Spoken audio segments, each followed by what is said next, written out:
Where was I? I was talking about Iran.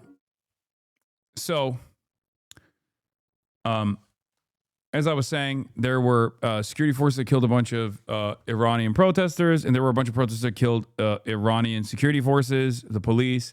There was reports of even a firefighter being lit on fire, mosques being attacked, and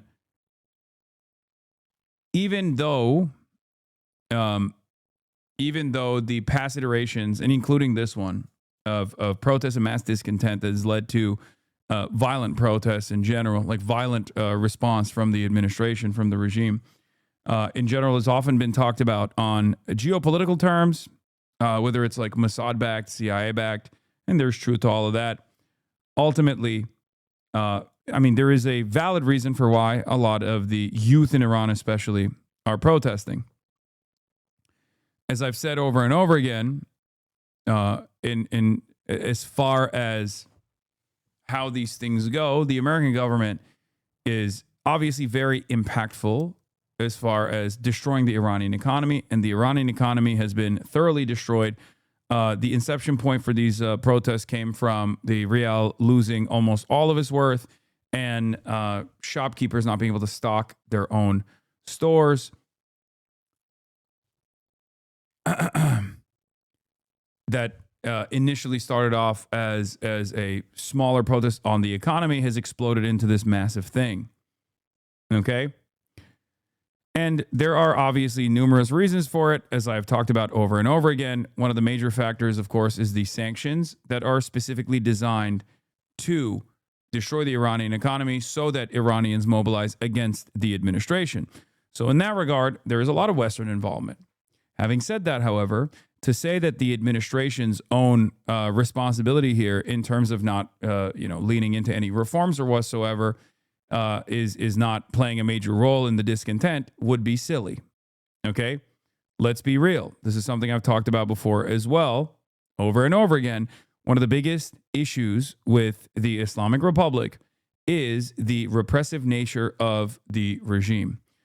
Iran, contrary to what people think about it, contrary to what people know about it, is actually an incredibly educated and somewhat very woke society. And by that, I mean the Iranian population is very woke and very educated. Okay?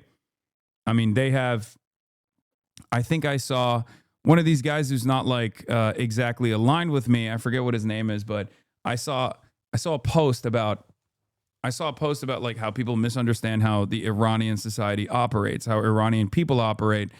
That basically said, the Islamic Republic wants women to wear the hijab, but they want the hijabis to build the rockets. And I think that's a pretty solid way to summarize the situation, where they want female engineers. They just want the female engineers to be hijabi, right? And of course, there are a lot of people who don't want that. A lot of people in Iran that don't find that to be, that find that level of repression to be unacceptable. And as far as, oh yeah, this is it. People don't here. This was the take. People don't understand the mindset of the Islamic Republican in the slightest. They are not looking for personal enrichment, Assad. They are not a sponsored state like North Korea. They're not a foreign clan ruling over an occupied country.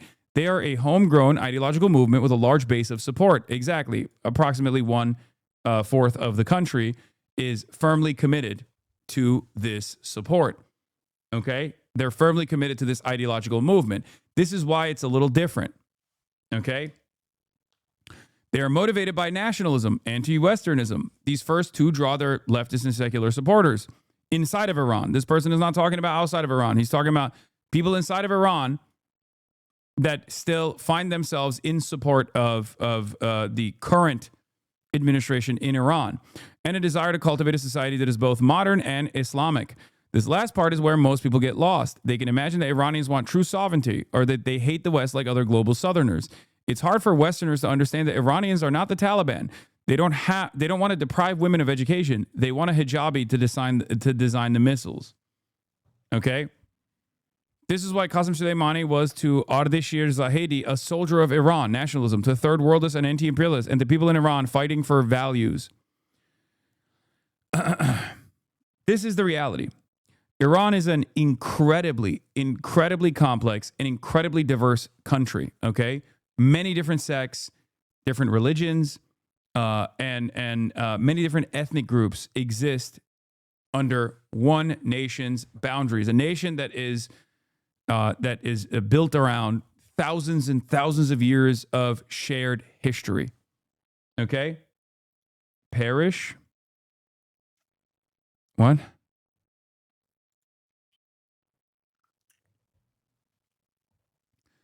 So no matter who, quote unquote, runs Iran, there is always going to be a tremendous amount of difficulties, especially considering that there is the Balochistan independence movement. You got the Kurds, you got the Turks, you got the Azeri Turks, you got the Persians, right? You have Iranian Jews, which are much tinier, obviously, in numbers, I believe around like 11,000. But ultimately, this is the reason why it's a very difficult country to, and Arabs, Uzbeks, yes. This is ultimately the reason why it has had a very, bro, that tweet is obviously pro IR. No, this person is not pro Islamic Republic, brother. Actually, that's the reason why I said he's not, he probably doesn't align with me on some of the things. Like, I mean, I'm not pro Islamic Republic either, but I am pro Iranian sovereignty. I'm sure you can get Sharkzadeh to clarify his take. He's a great content creator, but you're obviously misinterpreting it, if I'm understanding you correctly. He's saying hijab is not repressive or incompatible with modernity. You're completely butchering his take. No, I personally think not that hijab is incompatible with modernity, but I personally think that for those who are devoid of choice does become repressive. Okay? His take there is simply stating that people see the hijab and they think, oh, this is just like the Taliban. Women can't fucking read. Women are not allowed to read. That's not the case. That's the juxtaposition. That's what he's actually highlighting here. Okay? I'm saying that some of the reasons as to why the Islamic Republic is seen in a very negative light, despite the fact that initially in the revolution it was seen as the most viable outcome and the most viable popular support receiving faction that would deliver Iranian sovereignty. Years since the Iranian Revolution has been met with tremendous scrutiny over time. Part of the reason why they have received this scrutiny is because of the repressive elements of the state. There's also obviously some speculation surrounding corruption. But ultimately, the major force here is the economy. And the reason why the economy is the way it is because of the United States of America. Having said that, the way I've always interpreted it is, as a Muslim, this is just ridiculous. The talking point should not be about the hijab. It's not.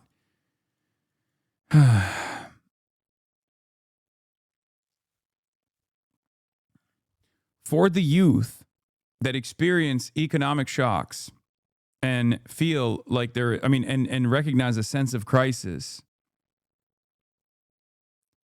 that then on top of that experience repression from a very powerful regional actor that is consistently at battle with America's vassal state, Israel, in the region, that is desperately trying to maintain sovereignty.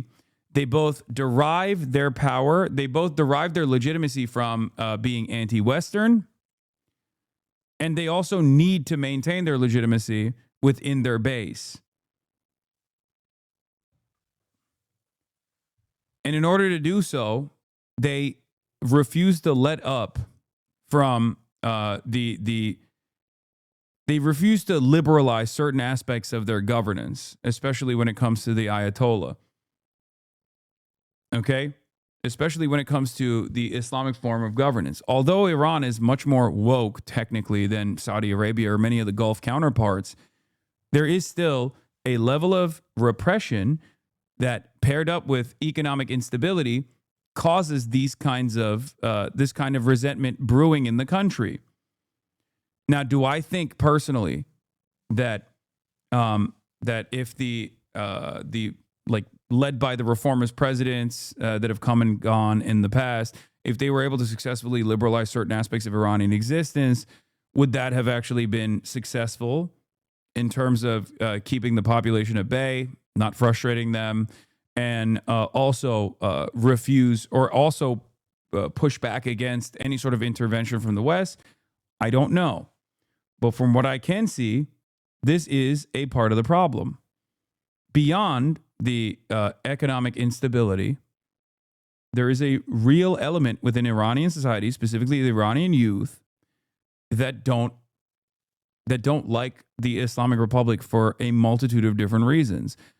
And especially for the youth, a big part of the reason is the repression. I feel like you overblow that aspect. There are far more people pro whatever social norms the IRGC imposes than those against it. It's a Muslim country. The major cities are already relaxed. It's usually diaspora members or paid agitators or politically naive youth who are the biggest proponents. I agree the economy is a major factor. I don't think you're right about that. Like, I think that I don't think you're right about that at all. I think that there are people who are even normally supposed to be a part of the base that have said enough is enough about the sanctions and its impact. But then there are also plenty of people who are not a part of the base of support for the Islamic Republic that are very frustrated about the repressive elements. Okay? And then also add on to the pile the obvious paid agitation, Western intervention, both from the diaspora communities, but certainly from the CIA and also Israel, and you create a powder keg.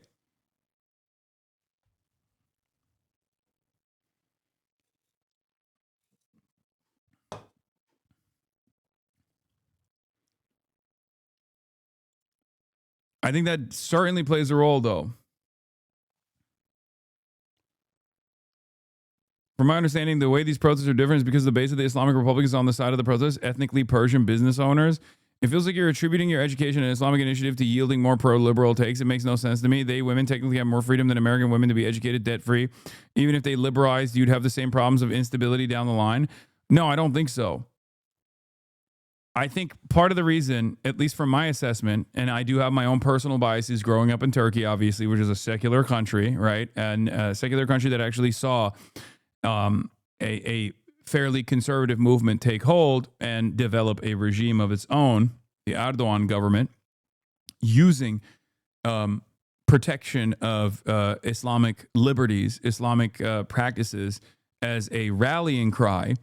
And that change that took place in the country culturally, and that change that took place in terms of like repression, nowhere near to the same degree as like, you know, what people experience in Iran, has led me to at least have some level of bias in terms of living under a rule where there's like, you know, you're like what you could possibly experience as freedoms, you do not get.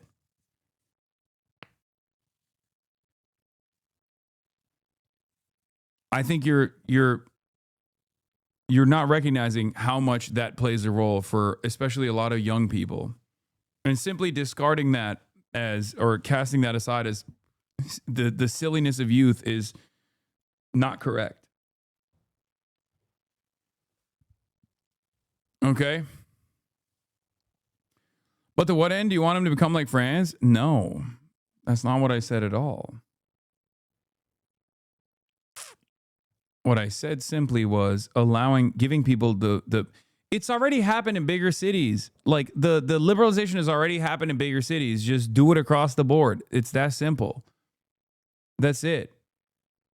And not only after like massive fucking discontent and massive protests, but do it as a mechanism of survival.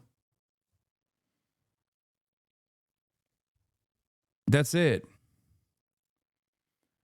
But I do think that because the Islamic Republic derives its legitimacy from being anti-West, and in that side of the world, the most effective way to showcase your anti-Western bona fides is by being Islamist.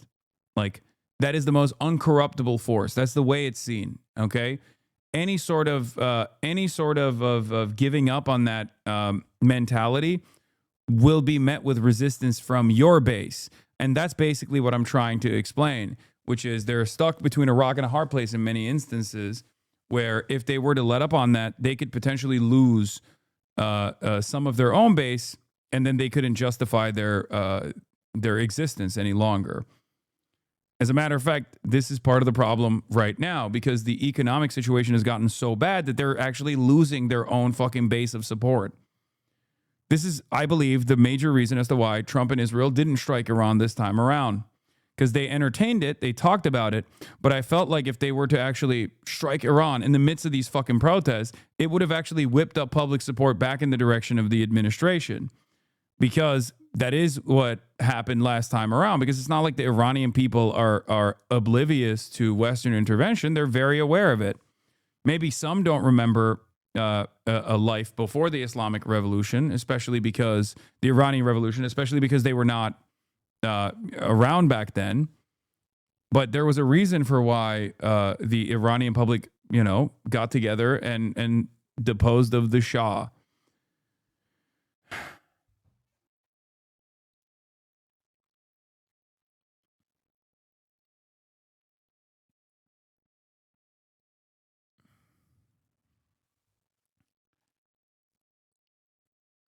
Yeah, also, for the record, another fact about Iran that a lot of people don't understand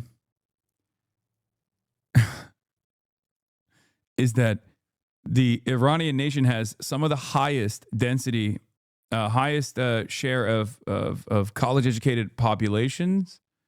And on top of that, the female-to-male ratio at university is the highest in the world. That's why I always laugh when people are like, oh, the Iranian women are like, they're being kept behind. Like, these, you just don't know anything. That's not the case at all. Okay?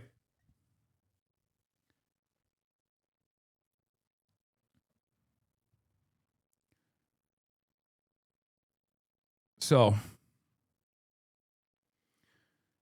that is where we're at as far as this iteration of the Iranian protests.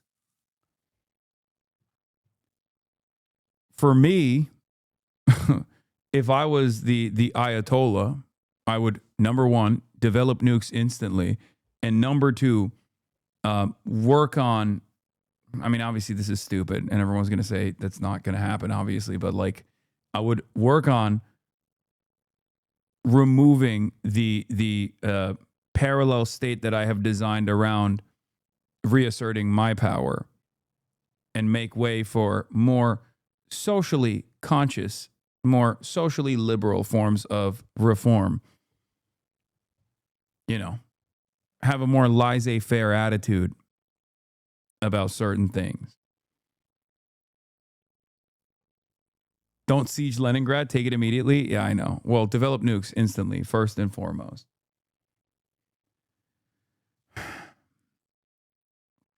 And I think this is a real, I think there is also a real issue with what the government has also consistently seen as like the number one ideological enemies, or at least the most threatening ideological enemies. And some might say, oh, it's because it's the socialists, but the socialists were, aligning with Iraq, and that's the reason, or MEK. But that's not the reason. There are plenty of very progressive, leftist, socialist, communist Iranian writers, academics, organizers, and people that have existed throughout time. As a matter of fact, they played a formative role in the Iranian Revolution alongside the Ayatollah. And yet, they were cast aside, persecuted, subjugated.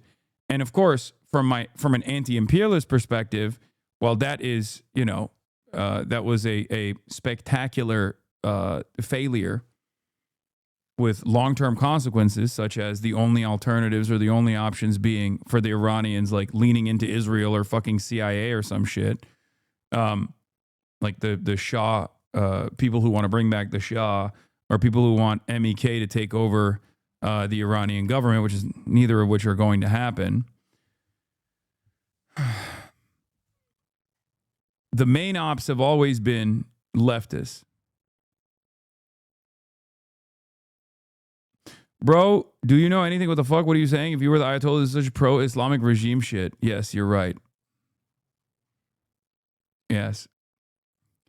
Me saying that Iranian sovereignty is being threatened when there is internal instability born out of the repressive forces of the Islamic Republic is me being pro-Ayatollah because you don't fucking understand the English language.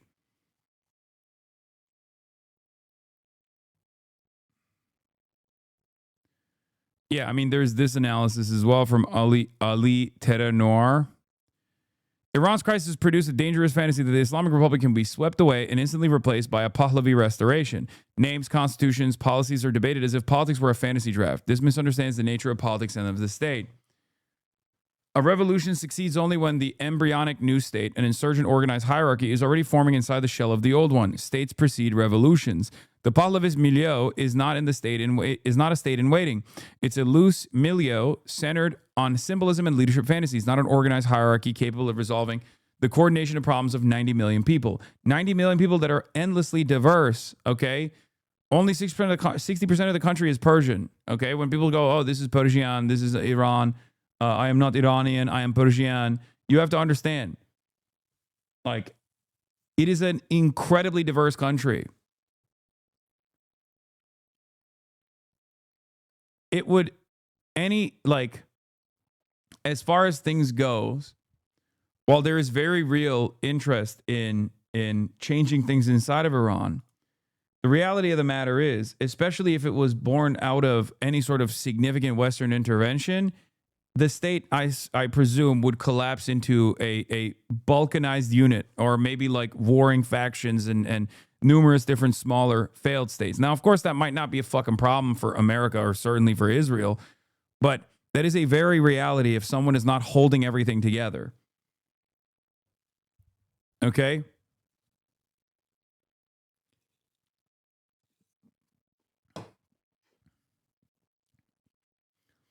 Is 99.4% Muslim? That's a unifying factor? Yeah. Okay.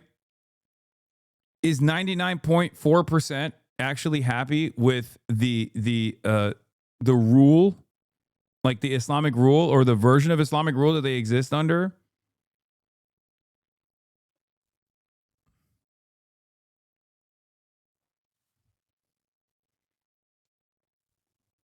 Come on, dude.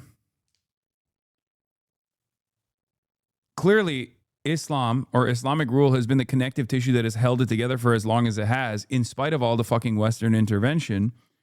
But obviously, with Western intervention, the economic instability born out of sanctions and the rule that is perceived as repressive, especially for younger generations in Iran, it's not working. You can't keep having revolts over and over again and then, putting down hundreds of people, if not thousands of people at a time. It's just not going to work. Eventually, something's got to fucking give. This is not a lib take, because the reality of the matter, as I also correctly pointed out, is that I don't know what the actual best path forward for Iranian sovereignty is anyway. You understand? A lib take would be to say, free Iran, free Iran. We need the Pahlavi. We need the Pahlavi family. We need the Shah.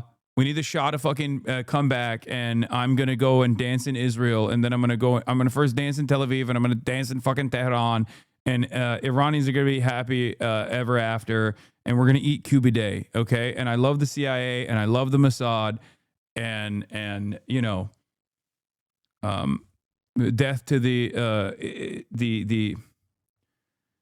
Islamist rule or whatever the fuck. That's not what I'm saying. China still has Hong Kong protests and they're more woke than anyone at this point. They're under imperialist siege. I know that. But I'm not going to discount the people's real fucking discontent. And even with the Hong Kong protests, I talked about it as well. You're saying balkanization is a bad thing? Looks like someone is jealous of balkanization and the good it will bring is true.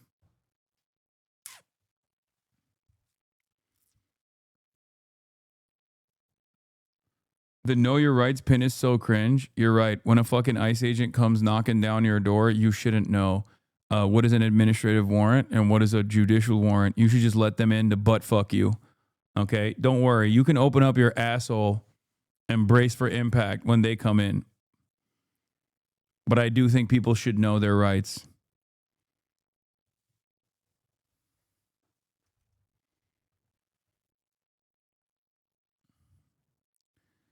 Overwhelming majority of people who face persecution in Iran, some of whom still in prison in Iran, we don't need an outside intervention. Reza Pahlavi sitting in his ass in Maryland. Mr. Trump, please, sir, bomb my country. Please, sir, I'm willing to offer you my wife. Yeah, I mean, it's just, this is the exact same thing that fucking happened. Okay, this is the exact same thing that happened when Israel was bombing Iran. A lot of people in the West were like, oh, the Iranians are welcoming our bombs as liberators. This is going to fully democratize Iran. It didn't. It actually had the opposite impact. It actually had a rallying around the flag effect in Iran, from what I saw, except that obviously didn't last for too long because eventually the economic conditions set in one more time and people were back to fucking square one.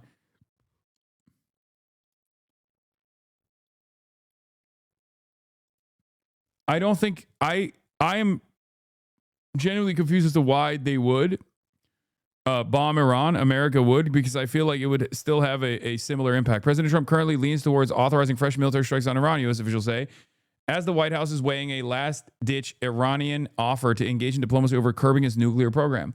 Because, like, the Iranians are very resilient people. They're very stubborn people. They're very proud people. They want their country to have sovereignty. And no, I'm not talking about the fucking diasporoids that are like, no, we should bring back the monarch, okay?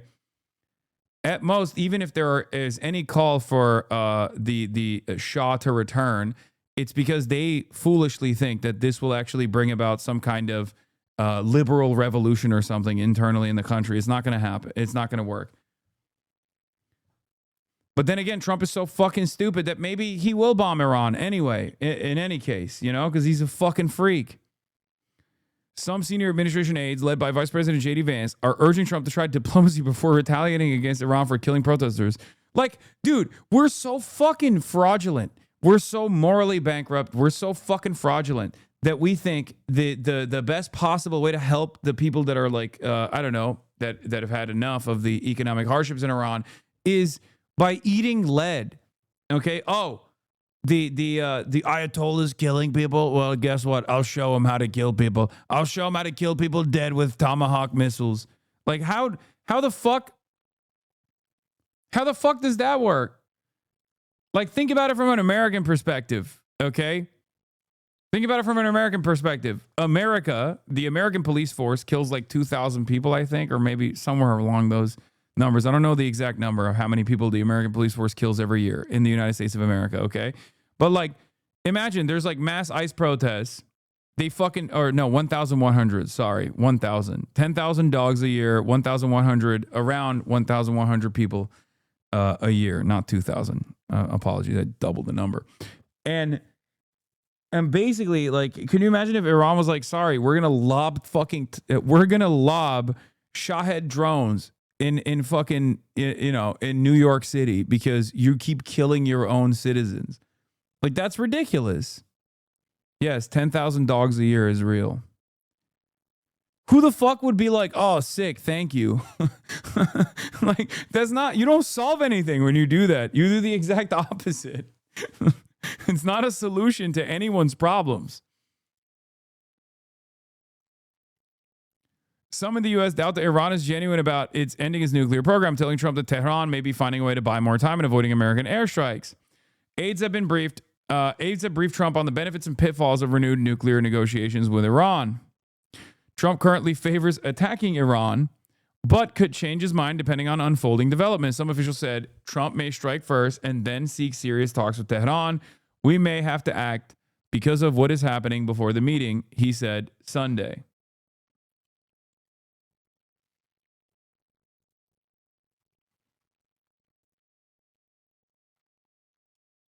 Trump is also going to put a 25% tariff on any country that's doing business with Iran.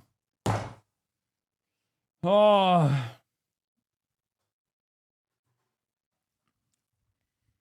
This is why everything that you hear from Americans is inconsistent and fucked up. They do not care about Iranian sovereignty. Please, please, please do not fucking fall for this bullshit. And if Iranians come in here and try to tell me like, no, you don't understand, we want these kinds of fucking, we want our economy to fucking collapse, you're basically begging for your own demise. Okay? That's it. There are plenty of Iranians who are fucking protesting against the government, not because they are upset about the repression that they're experiencing, but more so because of the economy. And the economy is the way it is because of America.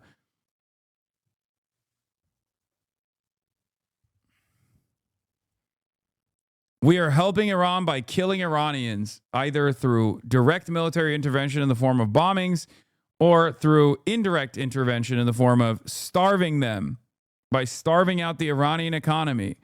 President Trump says he's slapping a 25% tariff on goods from China, the United Arab Emirates, Turkey, India, Russia, Iraq, Pakistan, Oman, Malaysia, Indonesia, Brazil, South Africa, among other countries, because they're doing business with the Islamic Republic of Iran. God, it's so fucking devastating. It's just so fucked.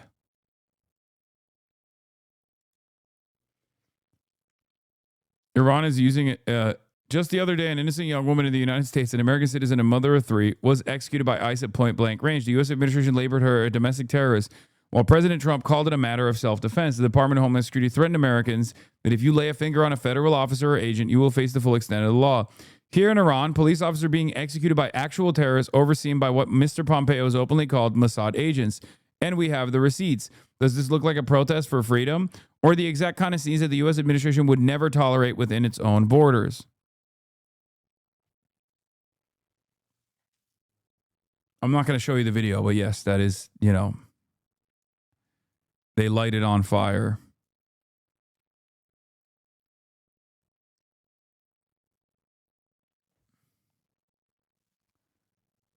Yeah, sorry, Arakshi, that's a bit of a whataboutism. You're doing the same thing ICE did.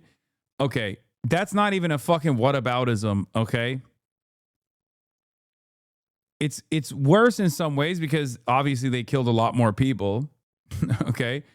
But it's if a similar situation occurred in America, we would be nuking half of the fucking nation, okay? There is no world where like American protesters take up arms and start fucking burning like churches and shit, and then the American government doesn't assassinate like tens of thousands of people. Okay? I mean, let's be real. Like, sure, the security forces and the police are an extension of the regime in the eyes of a lot of people, and it's understandable that they are frustrated, and it's understandable that their protest goes beyond and does turn violent, okay? But make no mistake, the only time that shit ever works is January 6th, okay? Get a bunch of fucking socialists or liberals even to come together and stand in front of ICE agents with their weapons drawn and you know, kill a couple cops, and let's see how the American government reacts, okay? And that's really funny also because the very same, like I want a free and sovereign Iran. I want a free, democratic, sovereign Iran. I want what's best for the Iranian people. Okay, and I totally understand why the Iranian population is saying enough is enough. Having said that, right-wingers do not have the same consistency. They are the ones who are going, free Iran, fuck the Ayatollah, kill them, kill the Ayatollah.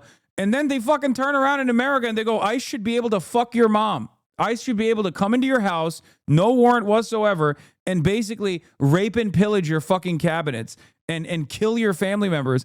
And sorry, you have to comply with all of that because otherwise you're not a good boy. You're a bad boy.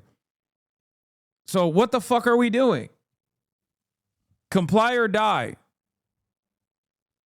It's so ridiculous. All the while, we talk about like freeing Iran, and the reason why they're suffering is because of us. We are causing their suffering. The number one reason, even beyond the Islamic Republic or anything like that, is American sanctions. Okay? It's American intervention. It's specifically American sanctions. We're starving the Iranian population with this purpose. We're starving the Iranian population so they fucking rise up. Okay? And then when they end up rising up, we go, all right, here's our guy. Here's how you should run the country. It's utterly ridiculous. Yeah, I covered the Minneapolis ICE raid where they walked into someone's house with an administrative warrant, which was bullshit.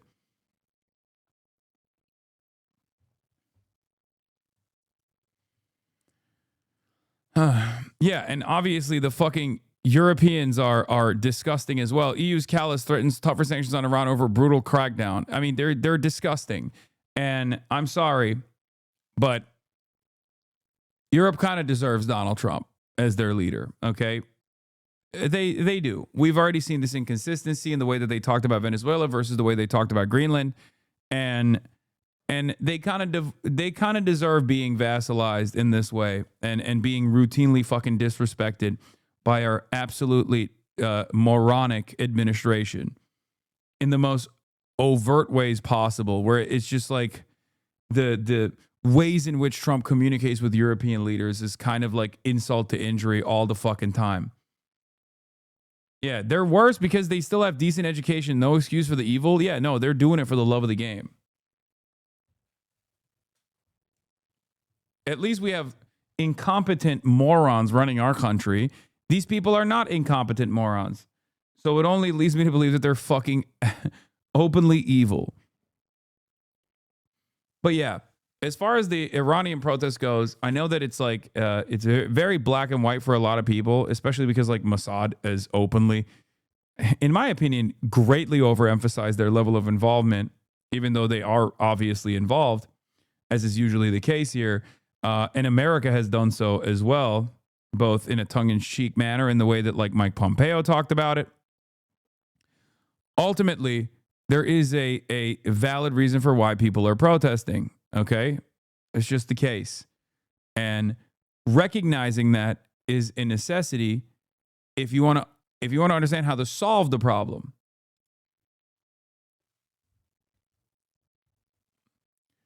Trita Parsi and many others who are otherwise consistently called like Islamic Republic supporters, okay, our regime supporters are all singing a different tune this time around as well. I've never experienced this degree of blackout in Iran, whether during previous protests or Israel's war against Iran, but based on the selective images coming out via Iranian state TV of armed protests and the destruction inflicted, and Khamenei's defiant speech, much indicates that an extremely violent clampdown is in the making or has already started. If the calculations in certain quarters have been that once Tehran clamps down forcefully, pressure on Trump will grow to intervene militarily, I see several factors pointing in the opposite direction. There are pro-government marches too in Iran. It's not like being anti-government is in any way the majority opinion. Yes, because it's like 1/5 of the population. It's 90 million. 1/5 of the population is still a fucking ginormous amount of people. But 1/5 of the population in the other direction is also a ginormous amount of people, if you know what I mean. Okay? Does that make sense?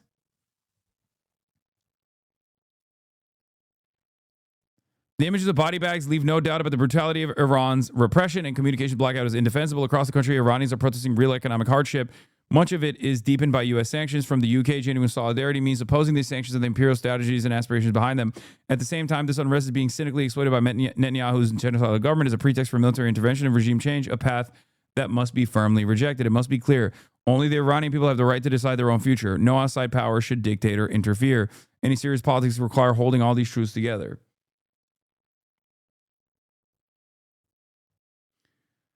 Like, regardless of the outside intervention, which is very real, okay, which is very real, maybe even a little overstated with the way that like they've been flexing about it this time around. There is still very clearly a lot of discontent. Okay, that's it. It's palpable. It's not something that you can what.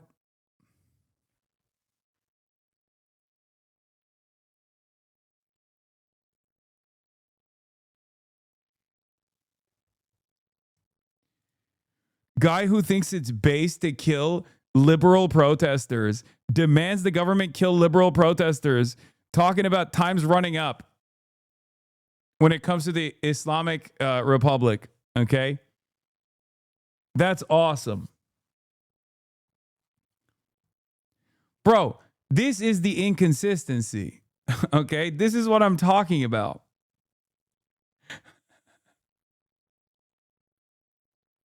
This man was literally demanding that the American government kill people in the exact same way that he's criticizing the Iranian government. Like literally, 1-to-1. How does nobody see this? He was demanding for the past month that the American government put a bunch of libtards in body bags in an effort to get them to understand that you must never oppose the Trump regime. Okay? I don't understand what his ex beef with Iran when his friend is Iranian. You don't understand a lot of things, Taz Kid Noah. Let's be real, okay? Sorry. Taz Kid Noah, I don't think you've encountered like American diaspora of any country, it seems.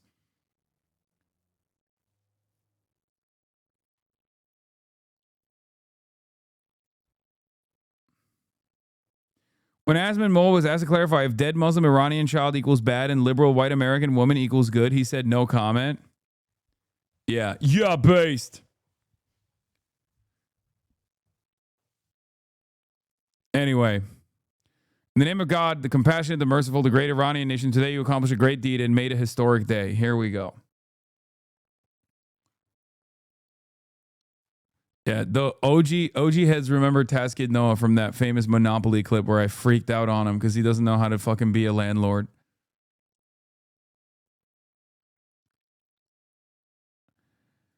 Violence in Iran creates messy imagery, and Trump is more inclined to intervene militarily when he sees an easy, smooth, and quick path to victory. When things are messy and challenging, he keeps a distance. In Yemen, against better advice, he went after the Houthis, but quickly changed his mind after the quick victory he was promised never materialized. And the Houthis took down 2 U.S. fighter jets. Even if the protesters look like they're winning, Trump will likely wait till the last and safest moment before he intervenes so he can secure credit at minimum cost. The violent clampdown might also leave Trump with the impression that once the regime has his back completely against the wall, it is more likely to fight back than to capitulate. Its clampdown up until last night was, by its standards, very restrained. But then it dramatically turned more deadly once the regime believed it fought for its survival. Tehran is likely signaling the same message to Trump. Yes, it has only struck back symbolically against U.S. attacks since 2020, but now it will be different since it sees no exit if the U.S. attacks. Also, a lot of people are not understanding that internally you have the government, you have the Ayatollah, okay, and then you have the IRGC. So there's numerous different factions within the government, and the IRGC works in line with the Ayatollah, even if they might have differences in opinion every now and then. Sometimes they might be even more militant, as a matter of fact. But the IRGC is where the Ayatollah derives his power from, both with its interventions in the region, but also internally as well. So there is that separate reality as well. So even if you were to do like a Maduro, first of all, you can't do a Maduro style thing to the fucking Ayatollah. That would literally cause Iran to lose its fucking mind. And then you would see what a more muscular or more militant IRGC would look like, and not the much more restrained version of that directed by the Ayatollah. But ultimately, it's not like you can't do a decapitation, right? You just can't do a decapitation of the head of state in Iran and then it's over. You know what I mean? And then you install your puppet. You can't really do that anywhere. You need to have like certain aspects of the military on your side, and I don't think that they have that in Iran anyway. Like for Western intervention. So at most, a lot of the conflict is led on the sectarian infighting side. You know, you got the Kurds, you got the Turks. The Azeris are actually kind of on board, and so many of the Turks are as well, on top of the Persians. But then you also have, you have people with different interests inside of the country that are not very fond of, you have the Balochis as well. And yes, current Ayatollah is Azeri Turk. He might not be Turk, but I like to say that he is. The reformists perform well electorally among the Kurdish and Azeri areas. Yes, but the problem is the reformists don't actually end up bringing about reform. Also, Azeris are Turkic too, for the record, just so you know. You're uneducated on this, so just wanted to point that out. They are Turk. They are Turkic.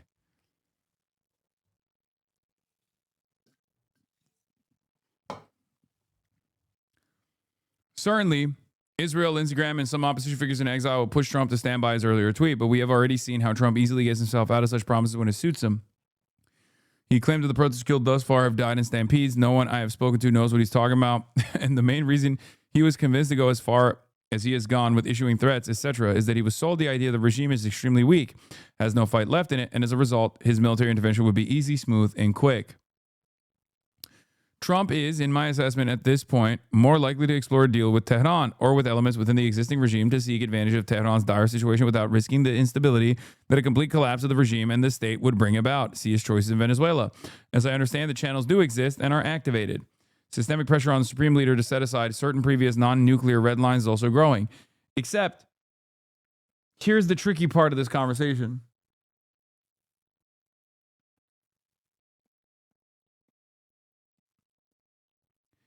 In many ways, America's dealings with Iran has nothing to do with Iran. It has even less to do with, obviously, like Iran not being a liberal democracy or whatever. America's dealings with Iran have everything to do with Israel and China. But more importantly, Israel. Okay? Israel even more importantly than China. Because, like, you know, Chinese trade negotiations and dealings with Iran is ultimately marginal, and it's not like the American allies are not selling a tremendous amount of oil to China anyway. They are. Everyone else is selling oil to China. Iraq, after the American intervention and invasion, still kept selling oil to China at fucking bottom of the barrel prices.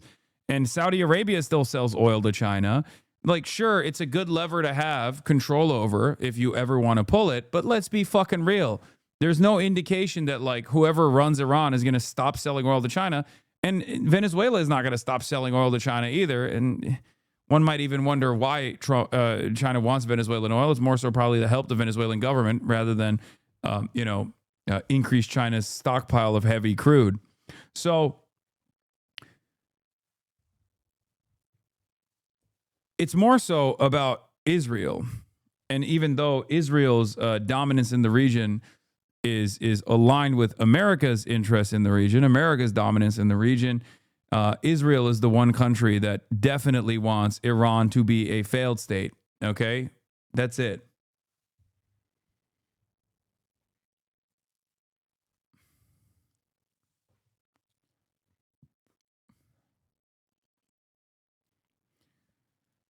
Anyway, Trump's statement regarding the son of the previous Shah is instructive here. Trump said it wouldn't be appropriate for them to meet. Appropriateness is dependent on the circumstances, and as circumstances change, so does appropriateness. Trump is essentially saying that he's not ready to go all regime change yet, but he will not wait for Tehran forever either. Israel's a different matter, of course, as its interest is distinct from that of Trump's, as well as Sina is right. Israel's interests are very different from Trump's interests with Iran. Trump will play ball with the Ayatollah. He doesn't give a fuck until Israel makes the boss call and says, no, no, no. The situation is not only very fluid, but with the blackout, information is very limited and even more difficult to verify.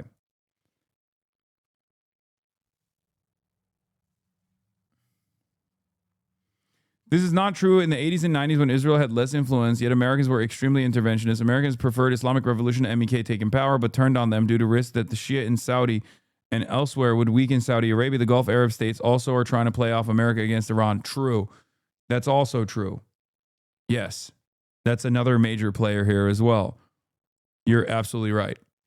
Saudi Arabia in particular.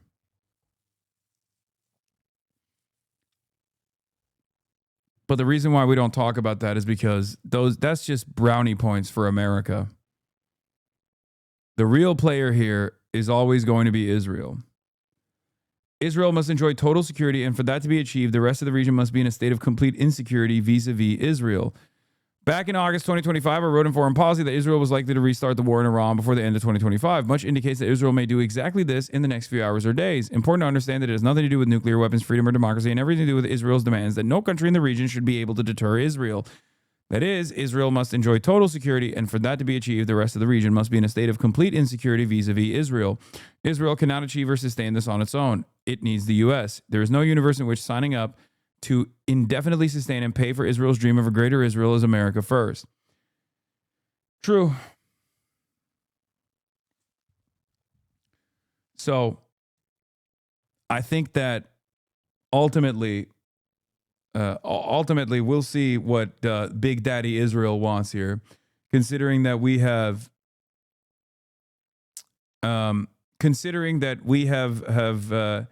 decided to offload all of our Middle Eastern interventionist policies to Israel, giving Israel a commanding position here. I suspect that that's going to happen here as well.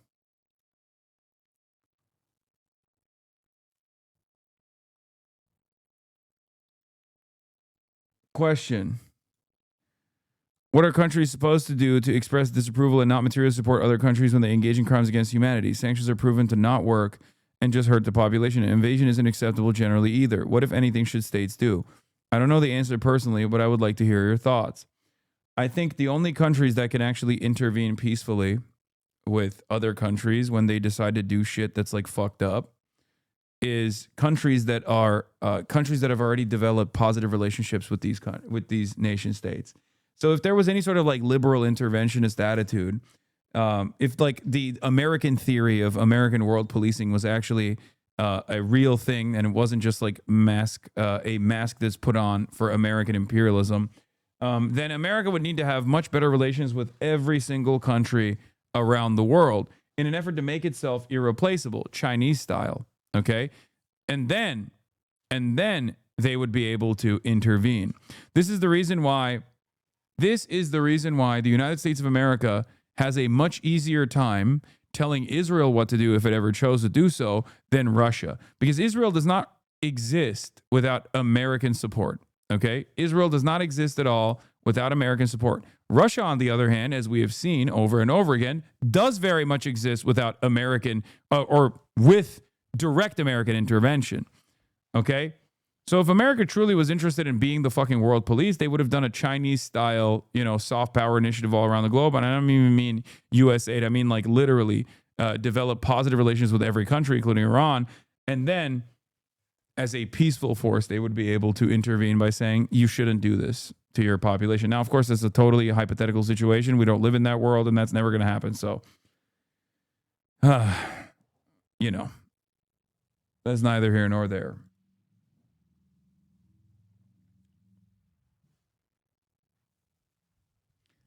I have this mindset that if left to their own devices, countries would probably reform eventually. Without the threat of external intervention, there is no necessity for tremendous brutality, tremendous repression. It is external intervention fears that cause governments to be ruthless to its own people.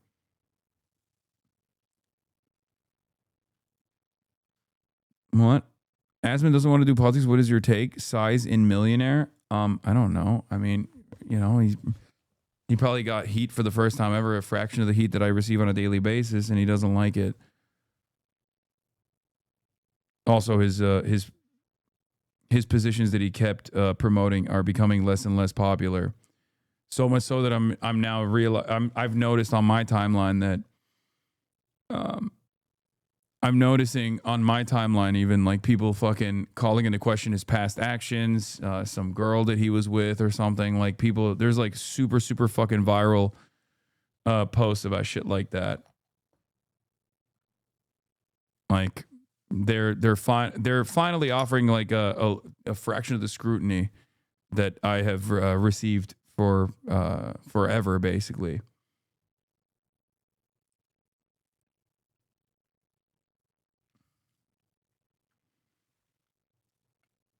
Like, if your goal was regime change in Iran, the most effective way to do that is by leaving Iran alone. Okay? Leave Iran alone. Let them fucking be a sovereign country and have a robust middle class. And slowly but surely, they actually successfully implement regime change, either by force or through different means, by consistently applying pressure to the government and making it untenable for them to sustain any sort of repressive attitude over the population. Now, of course, the problem there is a sovereign Iran is always going to be a risk for Israel. So you can't have that. You can't have a sovereign Iran. That's the real point. That's the real problem here. So anyone that talks about, like, Iranian feminism or women like pulling off their hijabs as an act of protest or whatever, like, these people in the West don't give a fuck, or at least they've been duped into believing that, like, America's ambitions here is that. No, they just don't want a fucking sovereign Iran. Iran could be the gayest, most woke, most fucking feminist place on the planet, and as long as they were sovereign and still had the same fucking intensity and still had the same weapons and arsenal and weapons producing capabilities, and wanted to say, hey, Israel sucks to fucking suck, we'll show you what's what if you try to fucking intervene in other countries' affairs in this region, then Israel would still want to nuke Iran, because it has nothing to do with fucking feminism.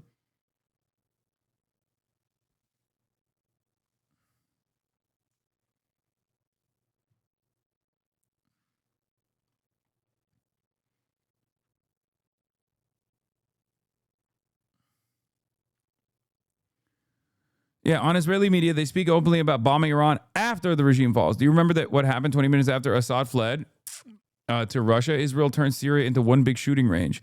This is the state the monarchists are pinning Iran's future to. Arrow Bashan in Syria. Do you remember what happened 20 minutes after he took off the plane to Russia? The state of Israel turned Iran, Syria into one big shooting range. True, but it's not some beautiful Freudian mistake. Why is Trainwreck so hot on Iran all of a sudden? He's literally fucking Iranian, man. What are you talking about? He's Persian. He probably has family there, I assume. You need to understand something, okay? Maybe I don't have that many friends that I know that are Iranian, that are directly pro Islamic Republic. But even those who believe that the Islamic Republic is the only pathway towards maintaining sovereignty in Iran are still very upset with the government, okay? That's it. The only people that I've seen that are just like unconditionally offering support in this instance are or saying that everyone is a fucking Mossad agent or everyone's a fucking CIA agent are they're not Iranian. Like, let's be real. Like, I think it's, you can't kill this many people all the time, man. That's it. Like, that's it. You can't do that. That's crazy. Obviously, things are fucked up. And I understand why people's attitude is, like, some people will look at the Islamic Republic as like the only pathway to consistently apply pressure and harm to the state of Israel. And that is true. Okay. But that's technically not the only pathway. You don't know. We don't know what might happen in Iran. I don't think the Iranian population is going to magically turn pro-Israel overnight in the way that, like, people present it here in the Western world. Okay. Sure, there's a lot of people who fucking hate what they perceive Islam to be, especially amongst the youth in Iran. But that don't mean they're going to be pro-Israel. Okay? Because Hasan knows me IRL, lol. Answer my question, Hasan. If Israel does not exist... Wait, what? No, I don't know this person IRL. What the fuck is this guy talking about? The fuck? This guy's starting to get delusional. Take a day off.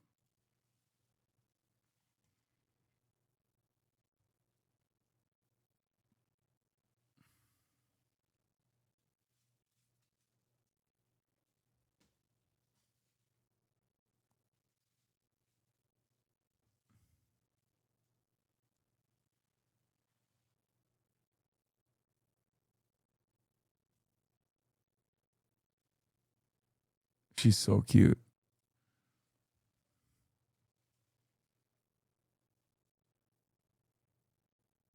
Hello. Are we having a good time?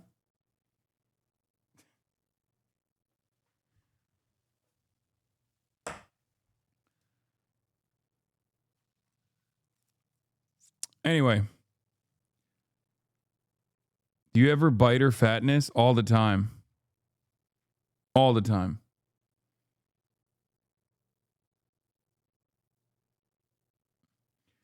But in any case, there is nothing more ridiculous than seeing all these people that have like advocated to starve the Iranian people over and over again, advocated for Israel to bomb Iran, okay, got Israel to successfully bomb Iran, celebrated it, got America to bomb Iran, celebrated that, turning around and being like, oh, free Iran, oh my God. It's like, bitch, you don't give a fuck about the Iranian people. Suck my dick. Shut the fuck up.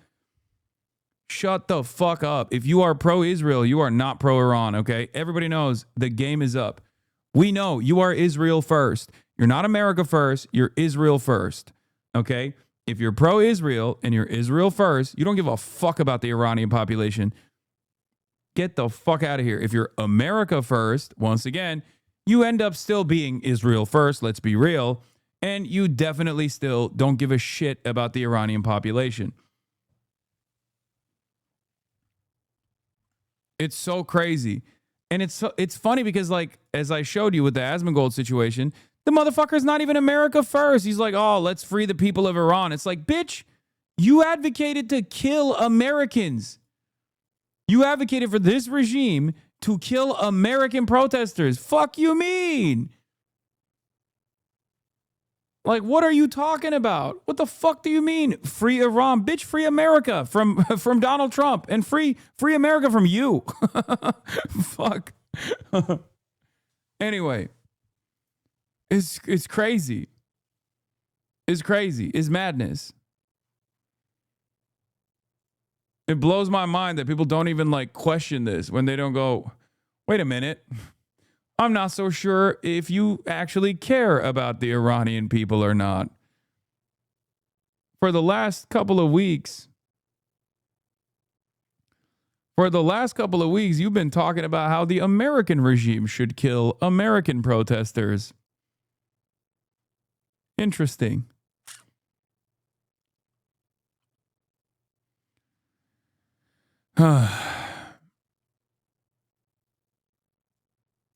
Anyway.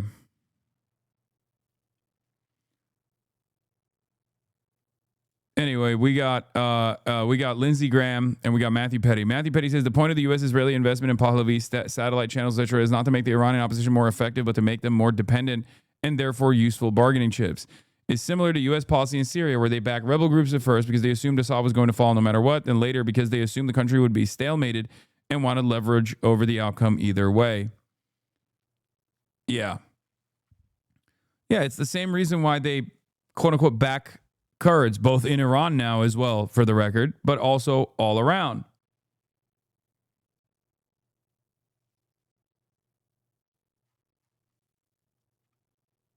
They will back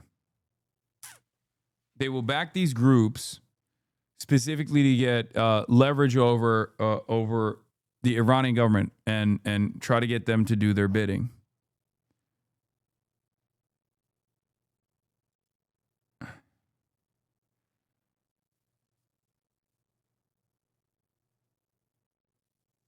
Anyway, let's look at this fucking demon too. To the Iranian people, your long nightmare is soon coming to a close. Your bravery and determination to end your oppression has been noticed by the POTUS and all who love freedom. Like, what are we talking about, dude? When President Trump makes Iran great again, Iran great again, it means the protesters in Iran must prevail over the Ayatollah. That is the clearest signal yet that he, President Trump, understands Iran will never be great with the Ayatollah and his henchmen in charge. Those to all who are sacrificing in Iran, God bless, help is on the way.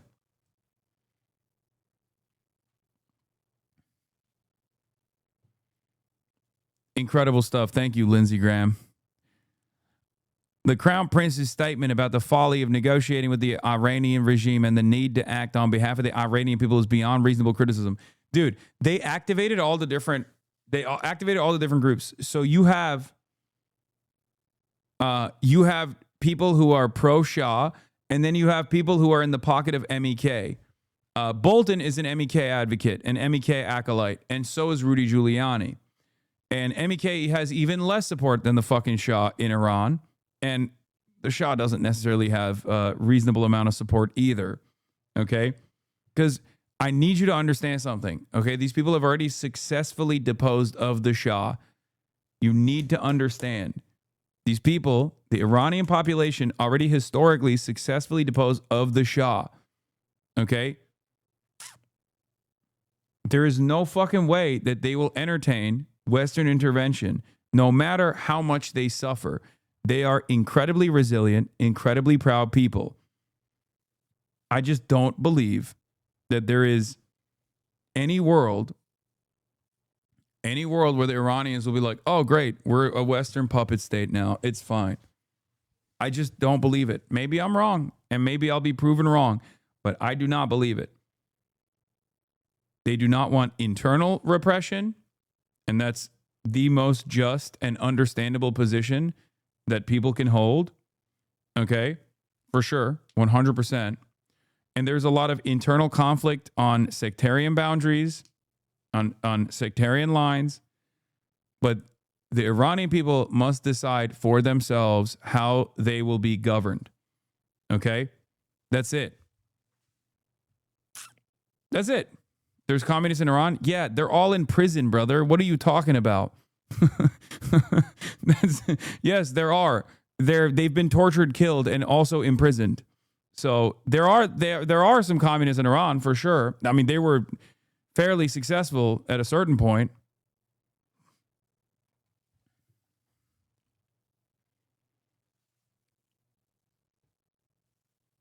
But they were the number one ops.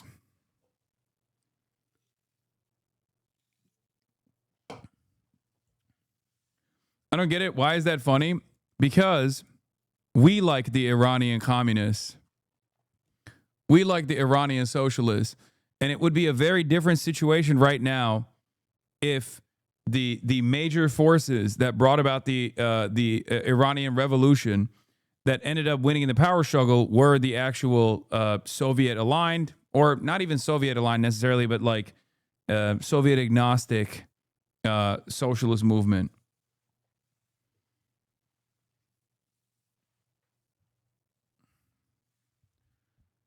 Which played a major role alongside everybody else in the Iranian Revolution.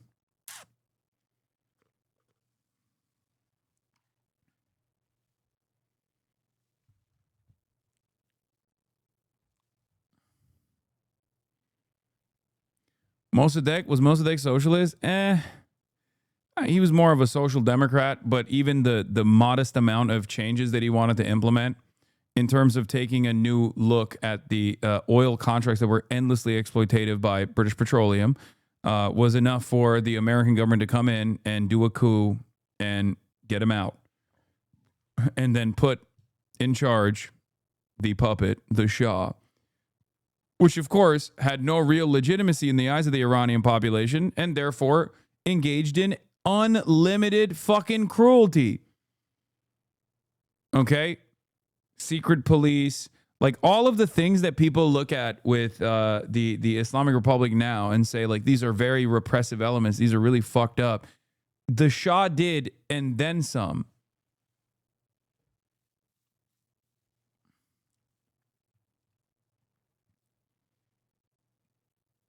No, Mossadegh was a nationalist Democrat. That's why I say he was a social Democrat. I didn't say he's a socialist.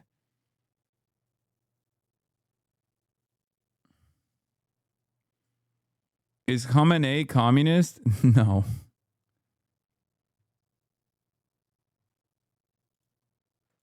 What is this? Is the translation accurate? Turkish locals confronted Pahlavi monarchists attempting to attack the Iranian consulate in Istanbul. Turks were shouting, "The Shah is Zionist. You are dogs of America, and you are Mossad's dogs."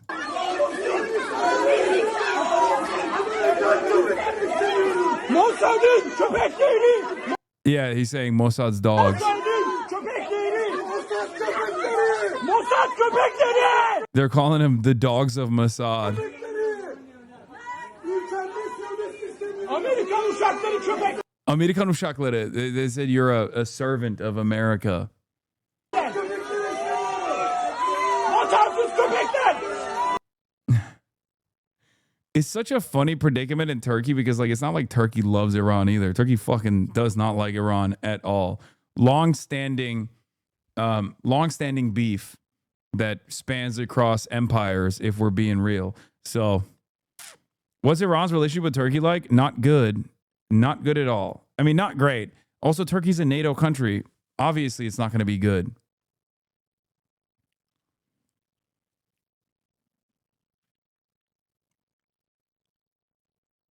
Think about it this way. Turkey's forces and Iranian forces, like Iranian proxies and Turkish proxies, were literally fighting in Syria nonstop. Okay?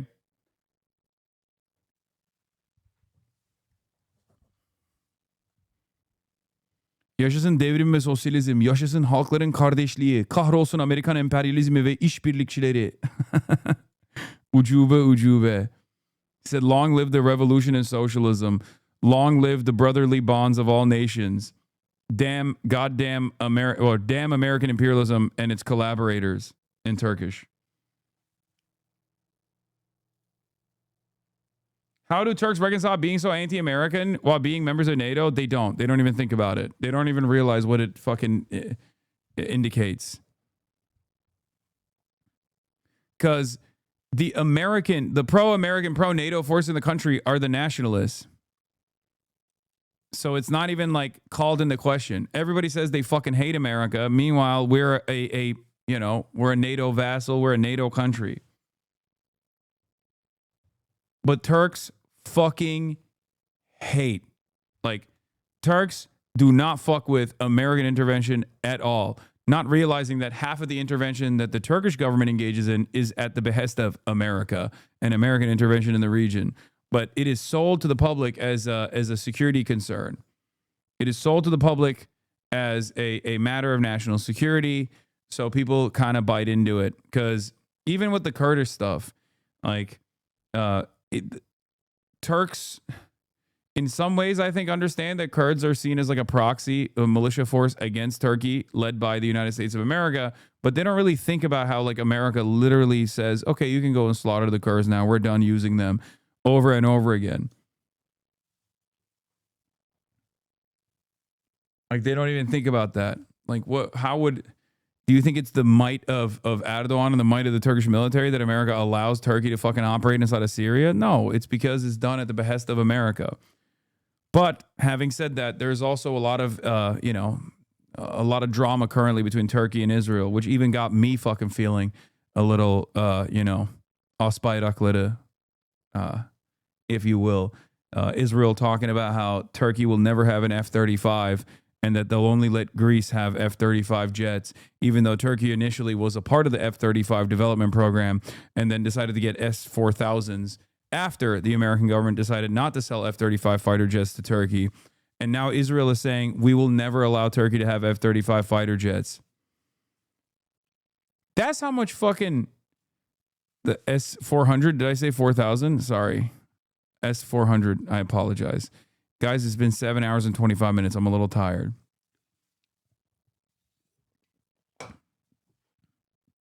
It's real. Turkey's Erdogan told Russia's Putin he's willing to return the S-400 air defense systems bought nearly a decade ago, a move that could prompt the U.S. to lift sanctions and allow Ankara back into the F-35 fighter jet program, according to Bloomberg. And then, literally, the Israeli government intercepted this and said no. Khomeini in the 80s was the only actually existing non-aligned third worldist out there. Guy was killing thousands of Soviet-aligned communists, but at the same time blowing up hundreds of U.S. Marines in Beirut. He was the only one who really was against both the East and West. That's why both the U.S. and USSR were arming Iraq against Iran. That is true. He was the actual real non-aligned third worldist. It's an interesting perspective. He did hate. I mean, but that's how Iran is. People are like, oh, why won't they align with China, myself included? And that's just how Iran is. I don't know how else to describe it. They literally don't do that. Like the only country that they have like long-standing commitments to in terms of security has been Russia so far. Straight up. But at the same time, they had no problems doing JCPOA with Barack Obama.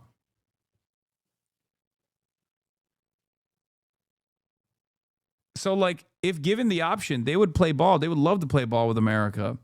They just understandably fucking hate Israel.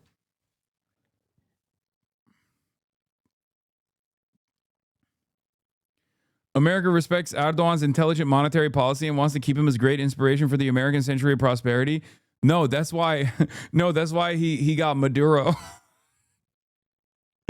That's why he loves Erdogan, and also he arrested Maduro so that he could learn from Maduro's operations and how the central bank should be controlled by the executive. This is the brilliant mind of the. This is the brilliant mind of the United States of America leaning into the nation, the glorious century of prosperity for America. Unironically, my parents say shit like that.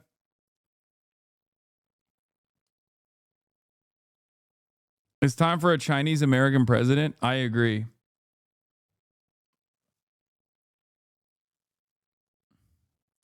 Iran is kind of like DPRK, trade with China, partnership with Russia, attempt to deal with the U.S., hates South Korea.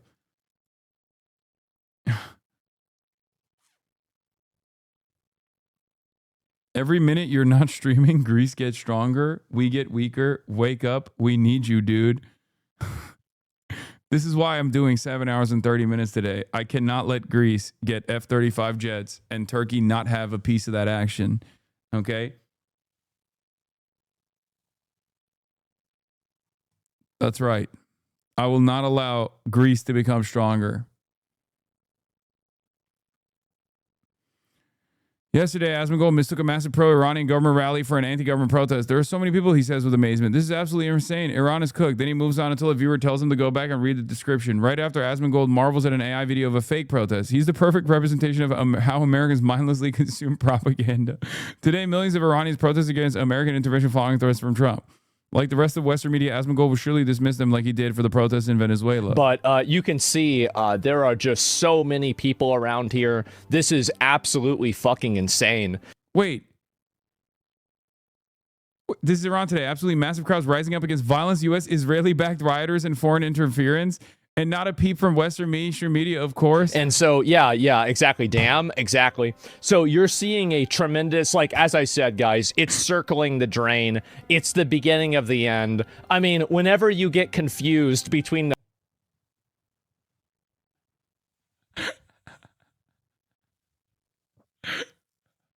I see. The Nick Shirley technique. I can't even shit on him because they did this in Cuba. And it was Fox News that did this in Cuba, if you remember, because it's like technique that foreign adversaries apply all the time, where they'll fucking bring out the masses to the streets to protest against like American intervention.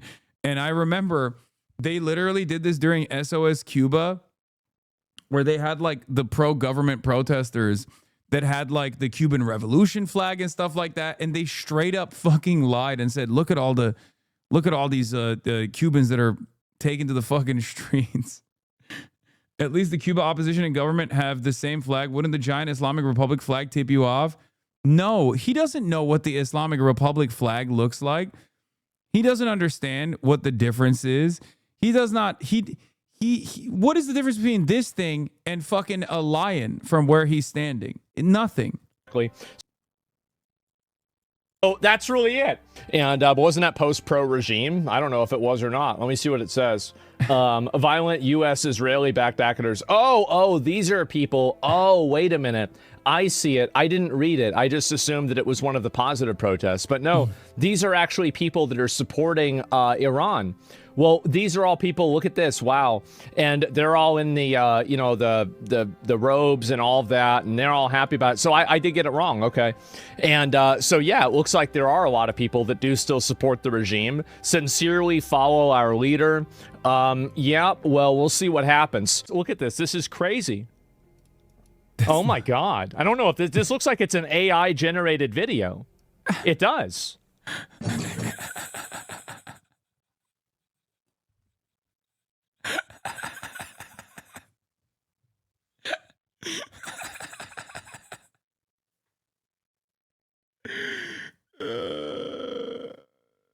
Oh, does it? Oh, that's funny.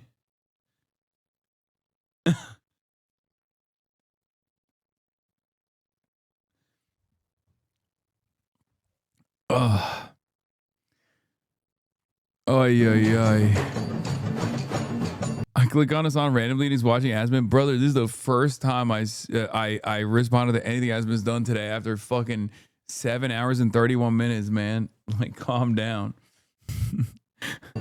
Holy fuck. I mean, this has to be fake, right?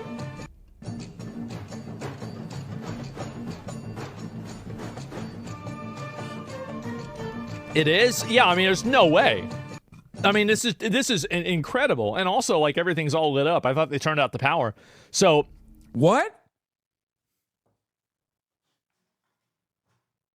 No, they turned off the internet, man.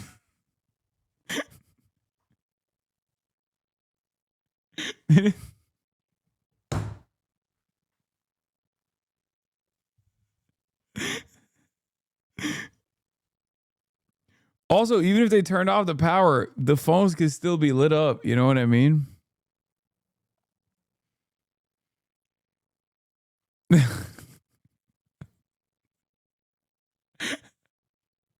The Ayatollah turned off the electricity in the entire country. Okay, people are dying in the hospitals.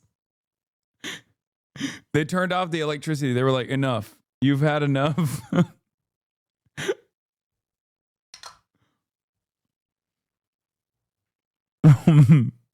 Militants and mercenaries. Oh, it's awesome. He's trying to be more stupid to compete with that Nick Shirley guy? I think so. Someone should turn off our internet, honestly. That's what they should be doing.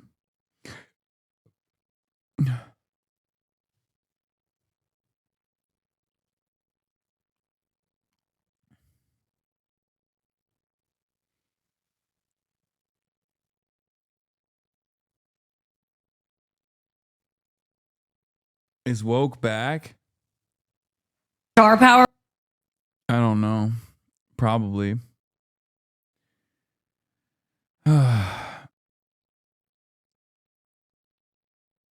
If there was a coordinated threat to like ICE, they'd 1000% shut off our internet. I mean, look. Once again, Asmangov would be basting his fucking face off if the American government behaved like the Iranian government, okay? We know that. It's not even a hypothetical. He has literally demanded it. He has demanded it.